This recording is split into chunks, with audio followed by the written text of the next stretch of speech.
For years, I used pine moldings, finger jointed pine moldings, and I always had issues. I always opt for their finger jointed poplar. Compared to a pine molding, it's very dense, it's very stable, it paints well, it has a great coat of primer on it, and they just look really, really good.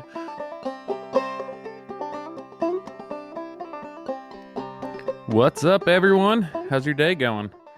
It's another episode of the Midweek Modern Craftsman.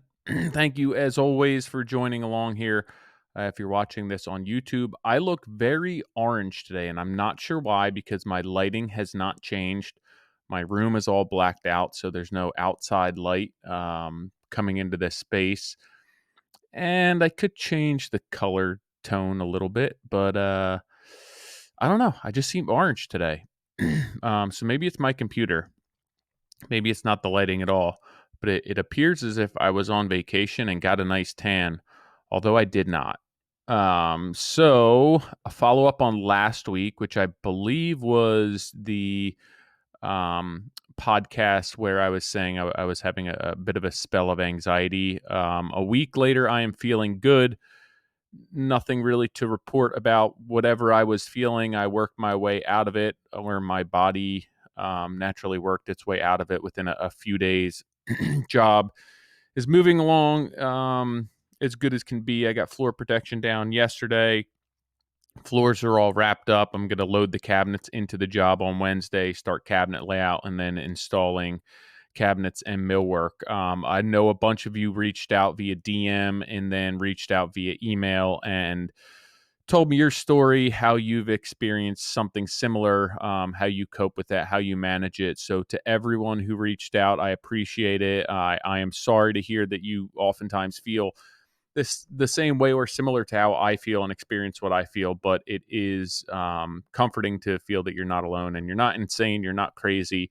So that podcast, although it was spur of the moment, it did, you can tell, reach down and touch a lot of people pretty deeply, which it does me, and it's something that I've experienced and battled with in hindsight for a very long time in my life. So if any of you are out there, don't feel like you're alone in that. It's in today's day and age, I would say it's more common than not. So if I get some more people reaching out to me that want to share their story, maybe I'll do a follow-up podcast on that with some suggestions from people that helped. I can't take this orange right now. It is so orange. I might have to change the color tone.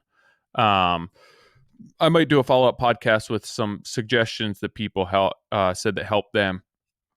But I did want to hop on here first thing and tell you guys that I am feeling better. It was a quick little stint that I was having trouble coping with and moving past. But after a few days and getting out and getting back to work and getting to the grind and getting more into my routine and processes, I'm feeling better. So thanks to everyone who reached out for checking in. I could tell it wasn't anything that was major. It was just having a couple of those days where I couldn't get myself out of a funk. And at least at this point in my life, I do understand where that's coming from and what it is, so I can manage it the best that I can. What else? Let's see. I have an announcement mid podcast. We'll go over that. It's exciting news. What else is going on? This weekend we had some friends over. Kids were all out riding dirt bikes, teaching some young girls to hop on dirt bikes. I have another bout with chiggers. If you guys are not, probably just South Jersey and more so sandy areas, Pine Barrens areas. I had never experienced this as a kid growing up and moving out here. It becomes more prevalent, especially end of summer, early fall. There are these little tiny red bugs that you basically cannot see. And I had this happen last year when I went for a run through the woods and ended up getting eaten alive. But people used to think that they embedded themselves into your skin and you would put clear nail polish over them and that would suffocate them and kill them. They do not actually embed themselves into your skin. They bite, and then whatever sort of saliva or chemical is in their saliva, essentially in the wild, they latch onto an animal or hop onto an animal, inject this this chemical into them, which essentially just eats away at the skin, and then they feed off of that skin that's essentially turning to liquid.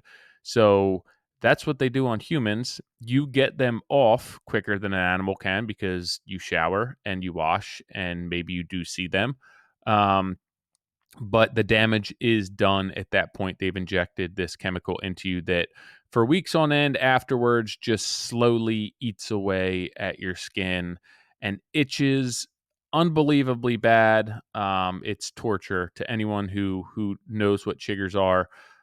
If you do not look them up and then steer clear, if you're out in the woods, make sure that you wear long pants, long socks. A lot of times, the pain in the butt is that they find their way into areas. They like ankle bands of socks. They like waistbands of pants. I'm not sure why. They are not ticks. They are worse than ticks in my opinion. But it is terrible. You just want to cut your legs or wherever these bites are off, and they just don't go away for a long time. So I've been pretty diligent out riding and around my property about ensuring that I didn't have any on me, and slipped my mind when we were out with some younger kids, bringing some younger kids out to ride dirt bikes this weekend out in the woods and around the back of our property. And I got attacked again by these damn chiggers. But um, I wanted to let you guys know that's been the past few days of my life. Maybe that's just a distraction from the anxiety, and now I'm more concerned with the chiggers, so the anxiety's not there. So it's like whatever pain hurts the most is top of mind. What else is going on? So I got back to my job in Medford, protected all the floors, putting cabinets in, but this blog post podcast it's called A Trip Down Memory Lane. It's not I don't feel like it's as fun or as nostalgic as the title comes off as, but last week Jim was finishing up the floors in Medford, and then I've been working on the exterior of the trim so the stucco contractor can get there and the siding contractor can get there to install the siding and the stucco. So Justin and I have been out there, but we had some rain last week. So what was it? Wednesday, Thursday, I said we basically have 2 days of shoddy weather. It doesn't make sense to set up and then get rained out of the job because he's coming from around an hour away. So I had a job in Morristown that my plumber had opened up in an old house. Part of the house is a couple 100 years old. So he opened up some walls, a big area in a ceiling, inside of a closet up on the second floor, and it's an old house, so it has plaster. There's lath and plaster. There's mesh and plaster, like diamond lath and plaster, where somebody patched it. And there's drywall patches. They've gone over the ceiling with drywall. So he pulled out all that stuff and then was like, "Can you patch this in?" And I love my plumber. I really do. Like, I love my plumber. Um, but they don't demo stuff quite the same way that I were to do it if I were putting it back. And he did a good job. He did a better job than he has done before, and he tried his best, but that's not what they do. Um, so there's some work to patch and plaster after it's been removed. Once you remove it, it's very brittle, and then you have to cut back into it. When it's already brittle, it can be somewhat of a headache. Long story short, we needed these patches done for this lady so that her house could get closed back up. There was a leak in an old cast drain line that was going along the ceiling and then down a stack and then up through the roof. So he had to open in multiple areas to get rid of the cast, get the new PVC in there, relocate some water lines. So I followed him up. He was done at this point, checked that there were no more leaks. And I was like, yeah, let's get this done. I knew I had 2 days, and I was like, ooh, this is going to be tough.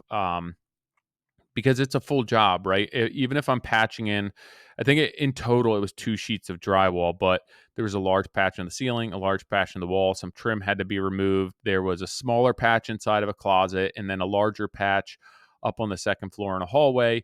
And then when I was there, she was like, "Oh, can you also patch this hole in my ceiling?" Which it looks like they'd relocated an exhaust fan and paint that ceiling. So that got added to her scope when I was there, and there was no site protection or anything set up. So it's a lot, right? It's the same amount of tools that it would take you to set up an entire new job as far as site protection goes. I'm installing, messing with some framing, pack out, installing drywall, taping, finishing drywall, sanding it, painting it, reinstalling trim, and then caulking, prepping, finish painting everything. So even though it's smaller quantities of that, it's a lot of setup for us to finish demoing what and cutting back what we need to in the space, making sure everything's clean, site protection's down, and then putting it all back together. So it was like 2 days. Let's boogie. Let's see what we can do. So what I ended up doing was I ended up packing down the existing ceiling joist so that I could flush out our patch with the 1/2 inch drywall. The ceiling and the drywall that was there and plaster was probably an inch and a half thick because they went over plaster with drywall. So I ended up cutting back with my dustless grinder. It's a grinder that hooks up to a dust extractor and a vacuum. I got a new rectangle area in the big patch and then cleaned up the other patches, packed out the framing so that we could then install 1/2 inch drywall and flush things out. I set up floor protection real quickly. Then we put up a quick and dirty plastic wall with a drop cloth covering the door. I threw an air scrubber on the outside of the space. So we had this little area to work in. And then the smaller areas upstairs were drywall because it's a newer section of the house. So we set up some drop cloths, had our vacuum out, and those were pretty easy to patch in, no big deal. But the downstairs, the plaster, it's a mess. And it's open to the ladies. It was somewhat of an emergency repair. So none of her stuff was moved out of there. So we bubbled this off, got the demo done, get everything patched in. And I knew going into this that we were going to be tight on time. So I went and I picked up all the stuff that I needed the day before. So when we got to the job, we didn't have to leave the job. I didn't really want to be there more than 2 days, but there's a lot of work going on. So by the end of the first day, we had all the demo done, site protection done. We had patched in the drywall on the first and second floor. I had filled a first round of filler because nothing was flat, and I had to fill a lot of voids that I was going to have to skim out with Durabond, and I mixed that 90-minute Durabond with some 20-minute spackle, so it set up hot mud really quickly. And then after that, I did a tape coat with paper tape on everything. On any hairline cracks that were in our work area, in the plaster area, I used Fibofuse because it doesn't build as much. And then I put another coat with the tape coat. I used 20-minute hot mud. And then on top of that, I put a coat of 45-minute hot mud. And then right before we left at the end of the day, I did a final top coat of really building compound, which was green bucket spackle, which has a lot of adhesive in it. I did that on top of my 45 minutes. So we were able to get it site protection set up, demo done, patchwork done, and a fill coat, a tape coat, and 2 top coats of spackle. And again, I used hot mud, a combination of 20 and 45 minutes, so I could get it on there and knock it down and put additional coats on, and get and dry up for the next day. So we packed up, got out of there day one. I was super happy with our progress. We made a lot of work. These were some of these, like the one big patch ended up being skim coating essentially like a 6 by 12 foot area. So they weren't small patches. Some of them were, but a lot of them were bigger. I also sent Justin out to grab paint because she didn't have paint. So we had to do some color match paint, ceiling paint, and I had primer with me. So the next day, the first thing I did was top coat, like a final skim coat on everything with blue lightweight spackle. And then I brought my air movers. So my air movers were put on that so everything dried up quickly. We could sand it. And then I had Justin prime everything. So when he was priming everything, I cleaned everything up out of the job. We installed the trim, caulked it, prepped it, made sure there was no more touch up on spackle. And then we started finish coating everything. So we painted the ceilings, we painted the walls, we repainted the trim, and then upstairs we did some touch up. The one ceiling that was added to the job, we ended up patching and painting the whole ceiling as well. And we ended up cleaning up, breaking down the job, vacuuming, and getting out of there by like 3:30. I did clean paintbrushes when I got home, but it was a lot of work that we got done very quickly. Um, it was we were just moving, to be honest, and there wasn't, it wasn't the type of work that requires a lot of thought, and I didn't realize how much we had gotten done and how much we packed up and brought to the job and loaded until the job was all said and done. And I was like, wow, we just did a lot, brought a lot here, did a lot of work, and packed up a lot, and really didn't have to leave in less than 2 full days. And the next day when we were at work, I was talking to Justin. I said, "Hey, we did a really good job yesterday. We got a ton done." Um, and I wanted to let him know, how impressed I was with how we were working together and keeping him busy and him staying ahead of me and not really allowing for much idle time until I was teaching him something. When there was something that came up that I thought was valuable to teach him, I slowed him down and I slowed down enough to be able to adequately and properly articulate what I wanted him to take away from this project. Um, so he had asked me why, like, yeah, he agreed that we got a lot done, and he'd asked me why I thought we were so productive and why this job seemed to move so quickly compared to other jobs. Um, and I told him that when I first started in business, I did jobs like this so often. Um, I worked for a plumber that would do a lot of work like this, and I would follow him up patching in stuff that he opened or shower surrounds.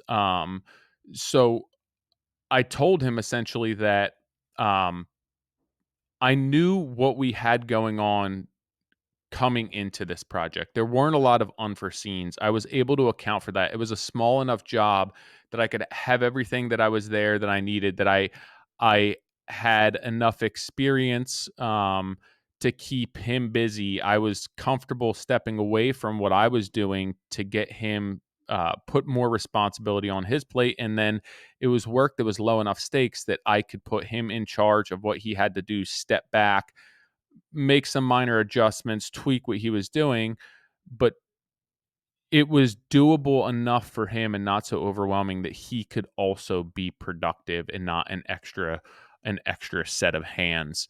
So that was the I guess the basis for why I felt we were so efficient and why this job went so well. There wasn't a ton of downtime. It was pretty straightforward. And I've done this type of work. Like, this is what I did when I first started in business.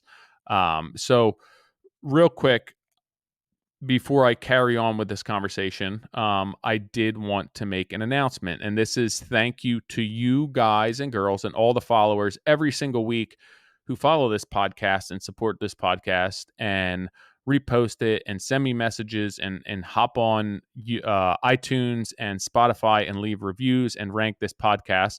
But we finally felt that it was time to bring somebody on board to sponsor this podcast. So that's my announcement to you guys. And we are partnering with Kuiken Brothers Lumber, who I'm sure you guys have heard of before. I've worked with them for years. I have personal ties to Ryan over there at Kuiken. He's a good friend of mine. He's always helped me out, always supported my business, supported the podcast from day one, from inception of Modern Craftsman podcast. He's been somebody who's been willing to help us answer questions, pay us to show up for his events, endorse the podcast, sponsor episodes of the podcast. He's done anything that he can to help grow this podcast. So I have to say thank you to Ryan, and I also have to say thank you, obviously, to Kuiken Brothers, Andersen Windows, everyone who's coming together to help establish this partnership here. But if you're in New Jersey, New York, Pennsylvania, hopefully you're using Kuiken Brothers as a material building supplier of choice. They've been in business for over 110 years. They have 9 locations in the area. Kuiken Brothers, that's Kuiken, has the local knowledge to keep your projects moving, including some of the most knowledgeable millwork experts when it comes to Andersen Windows and Doors. Have you heard about Andersen's big door options? Experience grandeur With Andersen Big Doors, crafted for luxury living, these colossal doors redefine elegance, merging timeless design with modern innovation. Elevate your space and make a bold statement with Andersen Big Doors.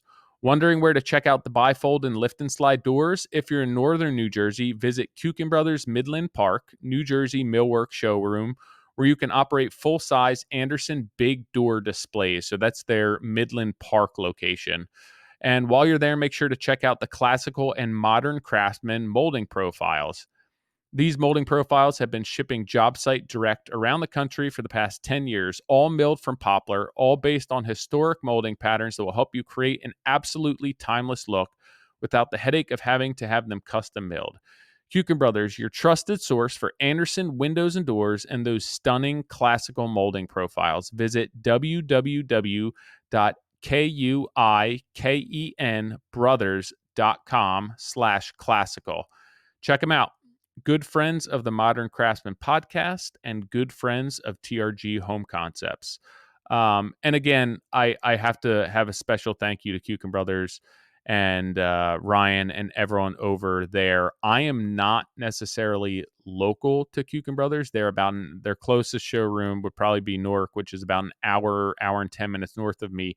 But they have always endorsed what I've done and helped me out and gotten material shipped down to me um, whenever I've needed it. And I speak highly of their moldings. For years, I used pine moldings, finger jointed pine moldings, and I always had issues in old homes with leakiness and inconsistent temperature and moisture control in a home. The pine just moves a lot, and their classical molding profiles, they do sell them in a bunch of different materials, but I always opt for their finger jointed poplar. It compared to a pine molding, it's very dense, it's very stable, it paints well, it has a great coat of primer on it, and they just look really, really good. So it's definitely my go-to for any sort of molding. And their classical molding essentially is custom milled profiles without the price point of having to get blades and knives made and having a short run done. So check them out. Check out their website. Check them out for Andersen Doors also. So that's the announcement. Again, I have to thank all of you guys and girls for this. If it weren't for your support and the consistent numbers and the listens, I wouldn't be able to land a sponsorship. So it has to be worth it for these partners and worth their investment. So hats off to you guys for following along and consistently supporting me. This helps me put money aside to be able to do this realistically. I'm spending a day a week on podcast related stuff. And for years, that's been my time for free, Nick's time for free, Doug's time for free. So we're looking to offset that some. And that's what these partnerships are helping us do. So they're affording me an opportunity to not be on the job, not have my tool belt on, and spend time um, helping to elevate the industry and helping to tell you guys what's going on in my life and my world and speak to the construction industry and where I think it's going and have conversations with people or midweek with myself just about the day to day of what my life looks like being a small residential contractor. So again, thank you to Andersen, thank you to Kuiken, and thank you to all you guys and girls. That's enough of my rant. Back to the podcast and the blog post. Okay, so I told Justin essentially that I've been doing this type of work for a long time. This is how I started my business. So I started doing handyman stuff. I started my own jobs um, when I was 23, I believe, but I didn't have enough work to keep me busy. I had a buddy of mine who worked for a plumber, and they ran into some issues with the carpentry sub, remodeling sub that they were using on their bathroom remodels. And this guy called me up and was like, "Hey, I do a bunch of shower surrounds where I rip out, or tub surrounds. I rip out these 3-4 piece vinyl surrounds and I replace them. And I need somebody to patch them afterwards, paint them, trim out, sometimes put in a new LVT or a sheet goods flooring." And it wasn't really the work I wanted to be doing, but it was work and it kept me busy. I used to have to give him a hard number on these, and I wasn't charging a lot. say I was charging $1,500 to cover 3 days worth of my labor and all my materials going into these jobs. Um, I wasn't making that much money when I would be spending 3 days there. So I learned to use different products, techniques, keep certain materials in my truck that I it got to a point where I would be able to bang these jobs out by myself in a day if all things went well. Um, so I became very proficient at this type of stuff, and it I didn't lose that when I went to go do this job. And what I was somewhat dreading with this project was just like, it's plaster, it's in somebody's house, they're living there, it's a bit of a mess. There's a bit of a mess in terms of like this was an emergency repair, so nobody moved their stuff out. So it was basically push it all in one area. So I knew that I was going to have to be covering a lot of stuff, setting up little bubbles for me to work in, and it just like for 2 days worth of work, it just seemed like a lot of effort for that to pull off of the job that I was on to stage a new job only to go back to my other job. But I wasn't looking at it as the gratification the gratification that I would have towards being able to execute a job like this so quickly, to show Justin that not every job is going to be 2-3 months long, to have a job that's relatively low stakes, that I could put him on some spackle repairs, I could put him on some demolition, I could put him on a little bit of paint work to understand how to roll and create an adequate sheen, to teach him about all the different spackles and hot muds and why I use green bucket here. And I didn't realize the opportunity that would present itself through this project that would be more valuable than the 2 days or the day and a half of labor that I charged for this. It was to the point where I got this job so fast where I'm like, I feel like this shouldn't be time and material because I'm not going to charge enough to do this job. But that's what I did. That's the time I spent there. So I charged my rate for my time, Justin's time, and whatever materials went into it, regardless of what we did. It was not 16 hours of my time and Justin's time. It was less than that. But that's the time that I spent there. And again, I looked at it afterwards through a different lens. This job brought me back a little bit to my early days of when I started in this industry with work that I didn't necessarily want to be doing. I was ready for the next thing. I was ready to not be working as a sub, to be landing my own work. I was working in houses that I didn't want to be in. It was the type I didn't want to be patching in vinyl shower surrounds. And I think it's a classic case of not seeing the forest through the trees, where there were so many lessons that I was learning with regard to business, and how to be more efficient and how to plan for a job and how to interact with customers that really aren't even my customers. So it's just this opportunity to learn how to engage with customers and work inside their home where it's not my name on the sign.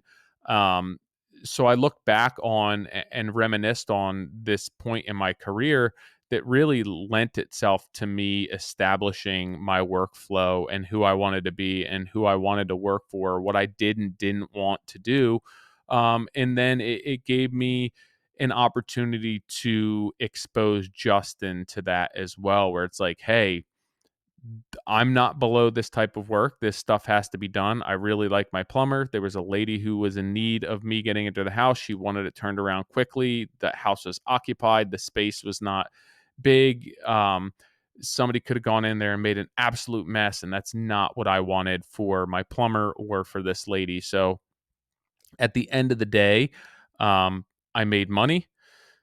I was able to provide work for Justin instead of being like, hey, we don't have 2 days of work today, so he can provide for his family. I was able to provide for my family. I got this lady back into this space of her house, moved her furniture back. I helped my plumber out and got him out of a bind where he had opened something up and had to find somebody to come in and close it up for him, for an old customer of his.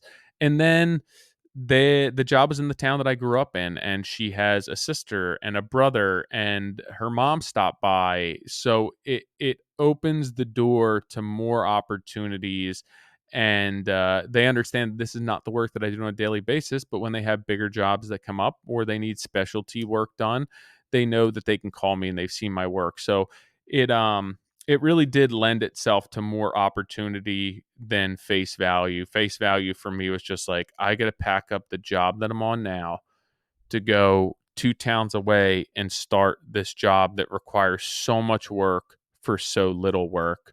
Um, but we ended up having fun. It was nice weather. We banged it out. We had fun, listened to music. Again, made money. Taught Justin a lot. Right, I'm going to be painting the project that we're on now.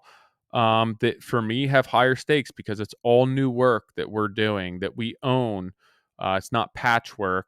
And if he's going to be painting with me, I have a certain standard and level of execution on our painting that I want done. And I was able to at least brief him on how to paint a ceiling, how to roll a wall, how to get a consistent sheen.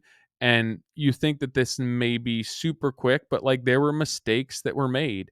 And to be able to fix them on a really small area and move along and not really impact schedule or budget or what it's costing anyone is huge for me. I'm basically able to teach him in a perfect job site scenario where the stakes are low and the rewards are high because he can paint a whole ceiling by himself if it's a 10 by 10 area. I wouldn't want to leave him on a job to paint the ceilings in an entire first floor. But now I know that, hey, maybe I can cut in these ceilings and he can roll them because he understands now.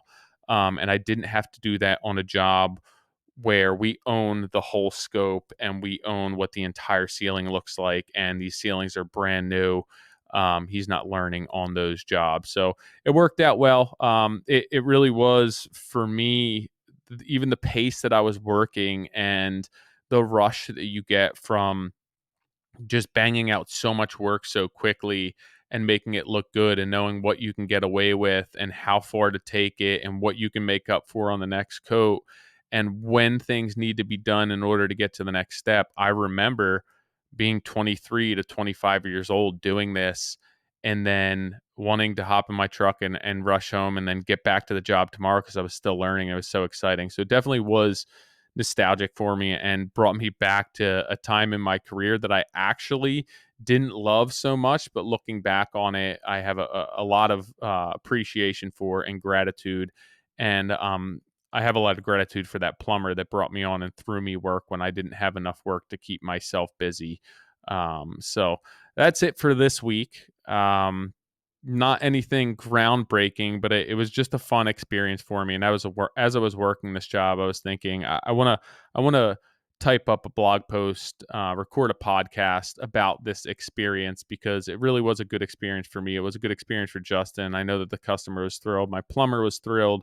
And I just wanted to hop on here and tell you guys my story and at least give you a little insight as to what I started out doing. It was repairs on apartments and repairs on uh, homes that were not the nicest homes. The people didn't have the biggest budgets. Good enough was certainly good enough, and that's where I tweaked and honed my skills rather than learning on these expensive homes with customers who are going through things with a fine tooth comb. So it did serve my personality, my anxiety well, and I was able to learn at my pace, which I'm hoping this job did for Justin as well. So hopefully you all enjoyed this. Thank you again for all the emails for last week's episode. Um, I know that I've mentioned this before, but I also had two consulting calls today. I've been scheduling them for Tuesdays. So now it's podcast day, consulting day. Again, I haven't been able to get that Square app to work. So what I've been telling people is to shoot me an email. I have limited time on Tuesdays with all of this. So it's like 1-2 phone calls max. Um, so between return phone calls and new customers, unless somebody cancels, it's a limited availability as far as how much time I have on Tuesdays for consulting calls. But basically, people are reaching out to me, Tyler at trghomeconcepts.com. We're figuring out what time, what Tuesdays work for you guys. And then I'm sending you a calendar invite through just through my email because the Square app has not been working through um, Instagram, and it's been fine because I can go through and just personally attend to whatever emails and respond to each individual and what works with their schedule and their timeline. So if you're interested, again, I have limited amount of time each Tuesday to do them, but if you want to hop on and see what Tuesdays are available to chat for an hour, whether it's business, life, technique, tools, products, whatever that may be, systems, anything business related. I mean, it could be personal life related as well. If you want to hop on and talk, just shoot me an email. We'll figure out when works for you and get something scheduled. And then lastly, again, thank you to Kuiken Brothers. Thank you to Andersen Windows and Doors. And thank you to all of you, because without this, and without all of your support, it would be really hard to continue and to be able to sustain the regular podcast and this podcast as well, with how much time we have to put into this. So this makes it a lot easier. So I appreciate all of you, sponsors, partners, listeners, everyone who keeps spreading the word. So I'll catch up with you guys next week. Have a good week. Hope you enjoy the weekend. I will see you soon.